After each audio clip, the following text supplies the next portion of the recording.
The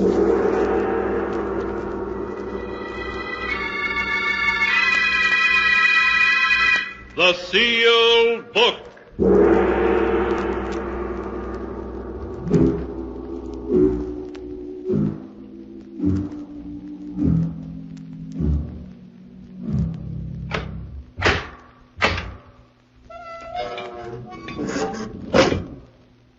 Once again, the keeper of the book has opened the ponderous door to the secret vault, wherein is kept the great sealed book, in which is recorded all the secrets and mysteries of mankind through the ages. Here are tales of every kind, tales of murder, of madness, of dark deeds, strange and terrible beyond all belief. Keeper of the book, I would know what tale we tell this time. Open the great book and let us read. Slowly, the great book opens. One by one, the keeper of the book turns the pages and stops. The strange story of a beautiful young actress who tried the most difficult role of her life when she impersonated death to win a prize of millions of dollars. A tale titled Death Rings Down the Curtain.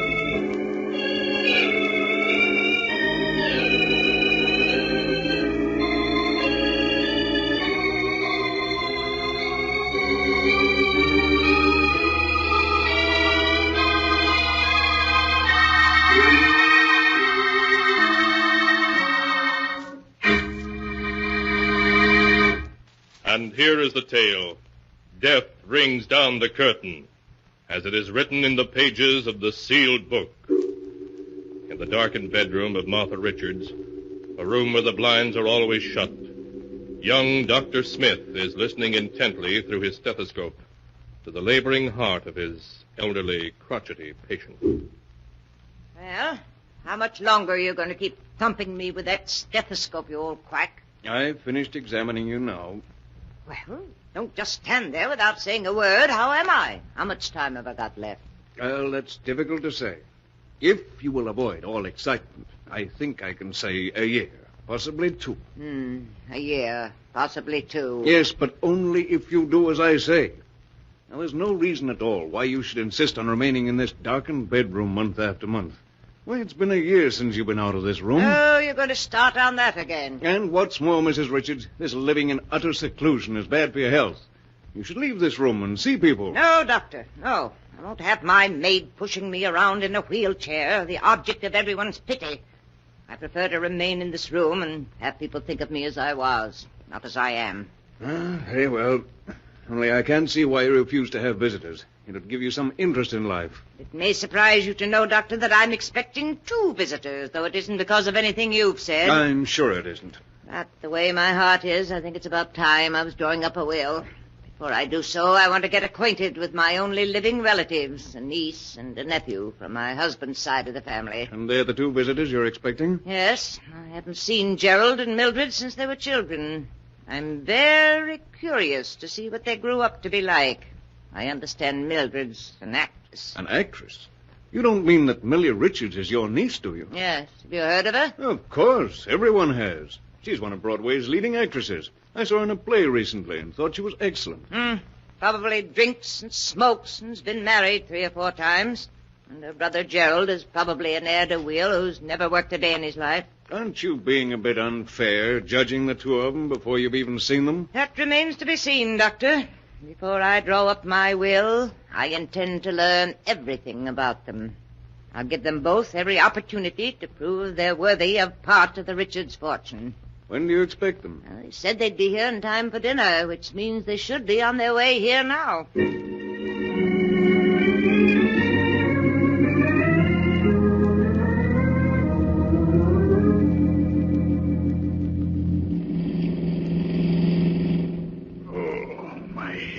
How's the hangover, brother dear?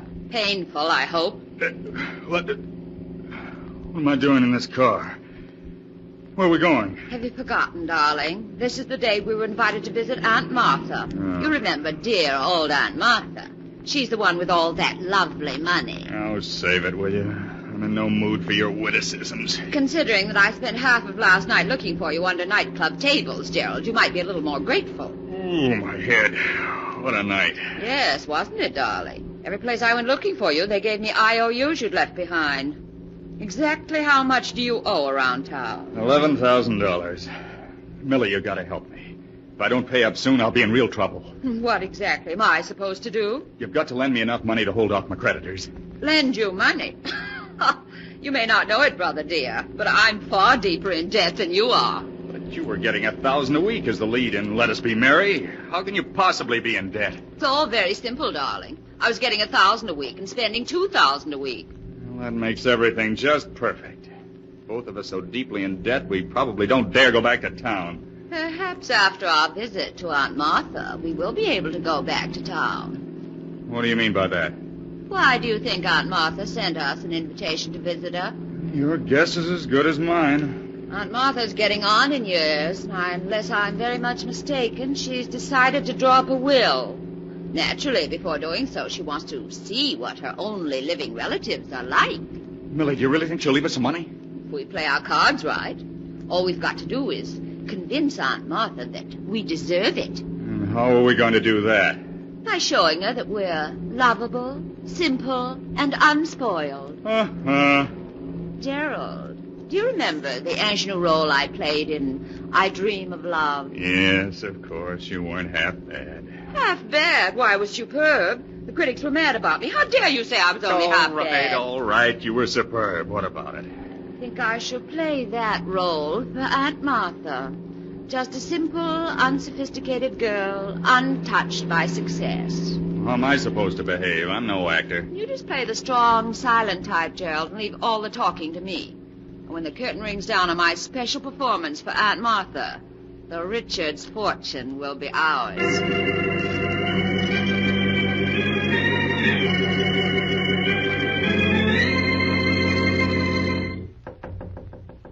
Come in. Hello, Aunt Martha. It's us, Aunt Martha. Oh, come in, Mildred. Gerald. Well, it's been quite a number of years since we've seen each other, hasn't it? Yes, it has been, Aunt Martha. I've been meaning to call on you for ever so long, Aunt Martha, but something always interfered at the last moment. Well, what finally brought you here? Well, when you mentioned in your letter that you were ill and would like to see us, I simply couldn't stay away. I dropped everything to come here. I'm extremely grateful. Of course, the fact that you might possibly get an inheritance had nothing to do with it. Why, Aunt Martha, what a thing to say. Martha, Millie doesn't need money. Why, she's one of the finest actresses on Broadway. So I've heard. What do you do for a living, Gerald? Huh? What do I do? Yes, Gerald, what do you do? Oh, Gerald works for a Wall Street firm, Aunt Martha. Yes, he works so hard, and they pay him so little. Well, unless I'm very much mistaken, Gerald was left quite a sizable inheritance by his father. Whatever became of that? The inheritance? Oh, that was lost in poor investments, Aunt Martha. I see. Well, I'm afraid there's a good deal about you two that I don't know. I haven't done very much. I haven't gotten very far, Aunt Martha, but Millie's really been a credit to the family name. Everyone's heard of her. Now, see here. I want you and Millie to be my guests for a week. Frankly, I want to know what you're like before I draw up my will. Of course, Aunt Martha. And I do hope that you'll take care of yourself so that you'll live for years and years. Thank you, Millie. Now, I'm afraid I must ask you two to leave, as I'm a bit tired. Why, certainly, Aunt Martha. If we can do anything for you, please don't hesitate to ask. Thank you. I'm glad we're out of there. The old lady stares at a person as though she can see through him. The room's so dark it was difficult to see her. But you can tell she won't last much longer. Yes, but the main point is, did she fall for our little act? If you ask me, your performance hardly swept her off her feet. Nonsense. I played my role perfectly. Just give me a week, darling, and you and I will be the sole heirs to the Richards' fortune.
And now to continue the story.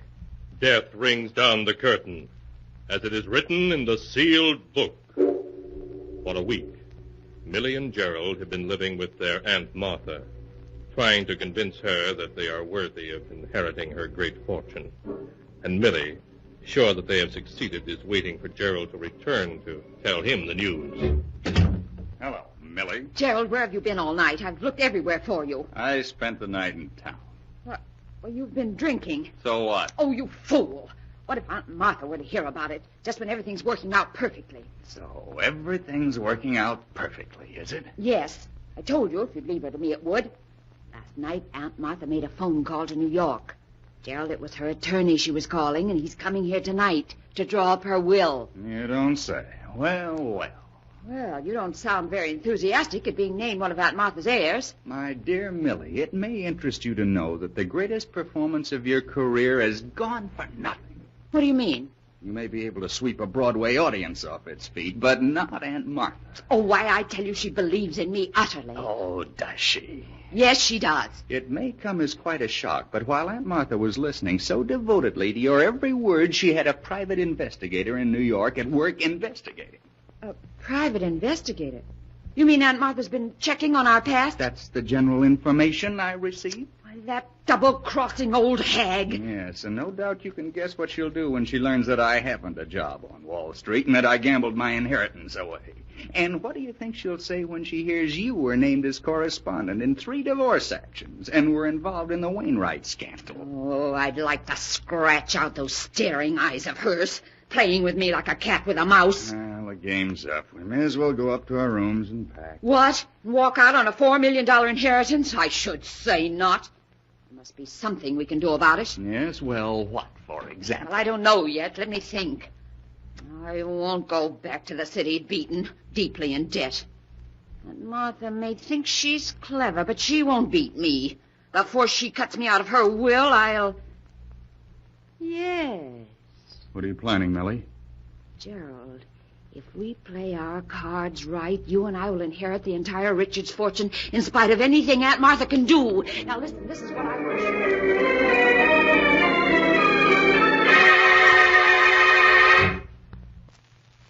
As Millie explained her idea, Gerald's face became white. But in spite of his fears, he finally agreed to do exactly as Billy asked.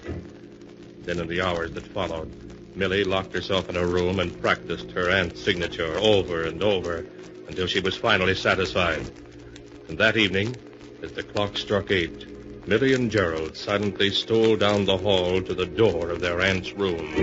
Millie, let's not go through through with this. It's madness. Be quiet, you fool. I tell you, it's the only way out. But what if we're caught? You know what that'd mean. I tell you, we won't be caught if you do exactly as I say. I've everything worked out perfectly, to the last detail. Get hold of yourself.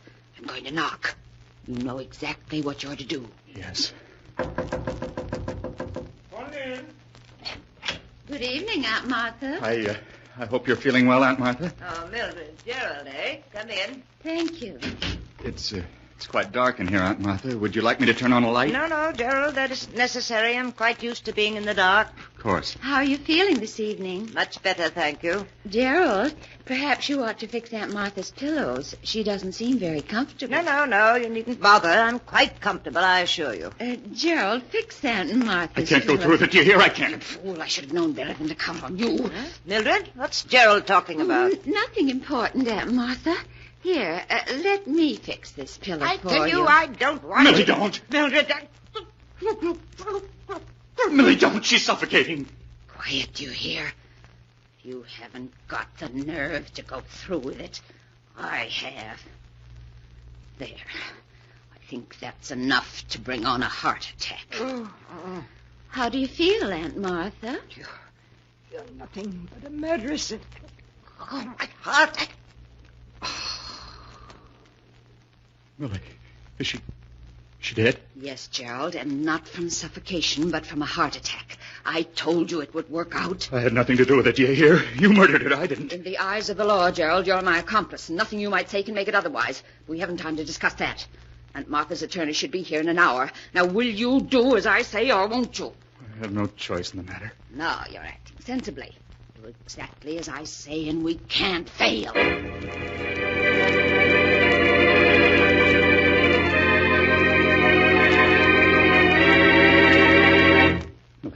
Car just stopped in front of the house. It must be Mr. Jordan, Aunt Martha's attorney. It certainly is punctual.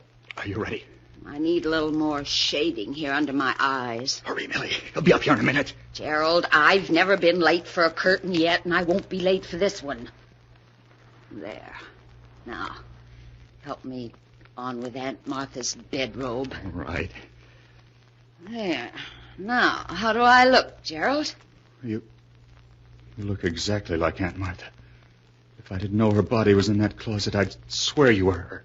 In the dim light of this room, no one can help but take me for Aunt Martha. Yes, but what about your voice and the things you may have to know? Just listen to this. Don't be ridiculous, Gerald. As mistress of this house, I answer only those questions which I wish to answer, and I assure you I shall not be tripped up. Does that convince you? Yes, I'm convinced. Millie, quick. Get in bed. I hear someone coming. All right, Gerald. And please stop shaking. I tell you, we can't fail. I shall give the greatest performance of my career.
And now to continue the story.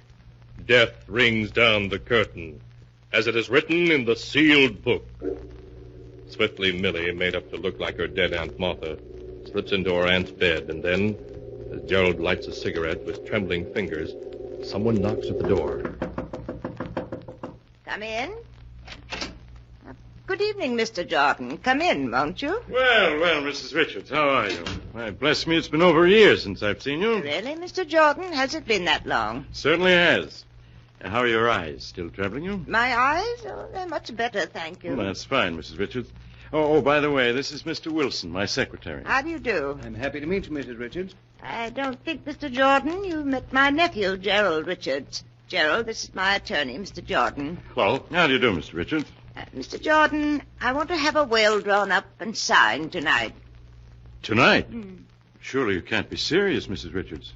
After all, your vast holdings require a will that will take you days to draw up. No nonsense. I'll have none of your involved 40-page wills. All I want is a simple will dividing my entire estate equally between my nephew Gerald and my niece Mildred. But, Mrs. Richards, there are so many other details that enter into the matter of a will. For example, we must consider Mr. Jordan, will you do as I say, or must I get another attorney to draw up my will? Very well, Mrs. Richards. Mr. Wilson, please draw up a will dividing the entire estate between Gerald Richards and Mildred... Mildred Richards. She's Gerald's sister. Yes, thank you. I'll take care of it at once, Mr. Jordan. You mean, Mr. Jordan, you've never heard of my niece, Mildred Richards, the Broadway actress? Oh, you mean Millie Richards. Why, yes, of course. I've seen her in quite a number of plays. Oh, really? What do you think of her? Well, frankly, Mrs. Richards, I think your niece has a tendency to overact. Oh, you do you? Yes, take this last play she was in, Let Us Be Merry. Now, I think she played it far too hard for comedy. I'd have preferred to see an actress like, say, Joan Walker play that role. Well, it's only your opinion. I should like you to hear what the critics had to say about her performance. Gerald, will you please hand me Millie's scrapbook? You'll find it on my desk there. Really, Aunt Martha, don't you think you ought Please, Gerald. Oh, very well. I can understand criticism when it's justified, Mr. Jordan, but it seems to me you're going against my niece's huge public. Here's Millie's scrapbook, Aunt Martha. Thank you, Gerald. Now, just a moment, Mr. Jordan, and I'll read you what the critics had to say about Millie's performance in Let Us Be Merry. Yes, I'd like to hear it. Here we are. This is what Martin Walters, dramatic critic of the Evening Sentinel, had to say. Rarely in 30 years of theater going has this reviewer seen such a fine flair for comedy as was displayed last night by Millie Richards in her new hit, Let Us Be Merry, and that, Mr. Jordan, is the opinion of one of the finest critics in the country. Well, I may be wrong, Mrs. Richards. Naturally, I was only venturing a personal opinion when I said... I have Mrs. Richards' will prepared, Mr. Jordan. I use the standard form. Oh, yes. Let's have a look at it. Yes, it seems to be all in order. You're sure that will, Mr. Jordan, will stand up in court? Oh, yes. Only you'll be leaving a good many unsettled problems to your heirs. It's quite all right. I'm sure they're capable of taking care of them. The secretary can be one of the witnesses, can't he? Yes, Mrs. Richards, and your maid can be the other. Very well. Now, I'll sign first. There you are. That's fine. Now I'll have the two witnesses sign it. Everything will be in order. Good. I'm quite happy now that it's all settled. You look tired, Aunt Martha. I am, Gerald, I am. Are you finished, Mr. Jordan? Yes, Mrs. Richards. Good. Mary will show you and Mr. Wilson to your rooms. I'll see you in the morning. Good night. Good night, Mrs. Richards. Good night. They're gone. Well, Gerald, I told you it would work. We aren't through this yet. Don't be a fool. The money is as good as ours. All we have to do is put Aunt Martha back in this bed. Tomorrow morning, her maid will discover her dead body, and you and I will inherit everything.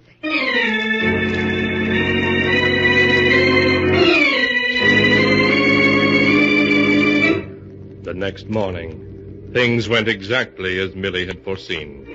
The maid found the old woman's body in her bed as if she had died in her sleep, and Dr. Smith was summoned at once. After a brief examination, he was satisfied that Martha Richards' tired heart had simply given out during the night. Oh, I can't believe it somehow, Doctor. Aunt Martha was such a dear. It's impossible to believe she's really dead. You mustn't feel too badly, Miss Richards. It was all over quite quickly, I'm sure. Your aunt's heart simply gave out. But she seemed so strong and well when we left her last night. Why, when she and I were arguing, it was just like old times. You mean you and Mrs. Richards had an argument last night? Well, not really an argument, Doctor. They were just debating over my sister's ability as an actress. Yes, that's all it was. I hope you won't mind, Miss Richards, but when I told your aunt, I thought that you overplayed your roles. Oh, that's quite all right, Mr. Jordan. What did she say to that? She almost hit the ceiling when I criticized you. She claimed that you're the finest actress in the country. Oh, Aunt Martha was always a dear. Strange that she should have said that, considering that she never saw Miss Richards perform. Well, maybe she hadn't, but she pulled out a book of clippings about Miss Richards and read me what one of the critics had said about her niece. She did what? She read me what one of the critics had said about Miss Richards' ability as an actress. I see. Mr. Jordan, I think your criticism of Miss Richards that she overplays is justified. I beg your pardon. I never overplayed a role in my life. I'm afraid, Miss Richards, that you overplayed one last night. Last night? What do you mean? Your Aunt Martha was an extremely proud woman. She couldn't stand to be pitied. Exactly a year ago, she became blind. And when she did, she refused to leave her room and allow people to know she'd lost her sight. Only 2 people knew of her blindness, her maid and myself. But if Mrs. Richards was blind, how could she have read me that notice last night? She didn't, Mr. Jordan. An egomaniac actress disguised as Mrs. Richards read her own notice to you. Isn't that so, Miss Richards? Go ahead, tell him, Millie. You're so clever. You're the greatest actress in the world. You had everything worked out to the smallest detail. Be quiet, you fool. They can't prove a thing. No jury in the world would believe them. I'm too great an actress to be convicted of murder. Do you hear? I'll give a performance that'll sweep a jury off its feet. They'll never forgive me. They'll never convict me.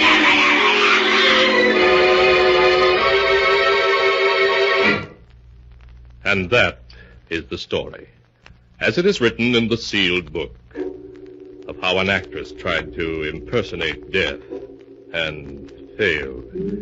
Millie Richards had one more opportunity to act upon the witness stand at her trial, but again she failed. For the jury found her and her brother Gerald guilty and sentenced them to life imprisonment. Strange are the secrets of the human heart and the ways of fate in trapping men and women in their own evil schemes.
And now, keeper of the book, before you close the great volume, show us the tale we tell next time. This one, yes, a weird and amazing story of a wife who loved her husband too fondly, and of another wife who came from the grave. A tale titled, Till Death Do Us Part.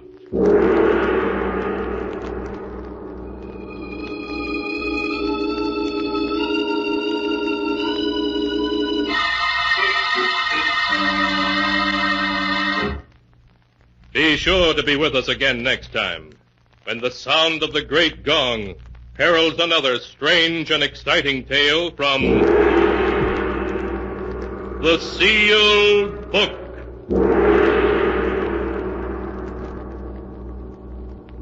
The Sealed Book, written by Bob Arthur and David Cogan, is produced and directed by Jock MacGregor.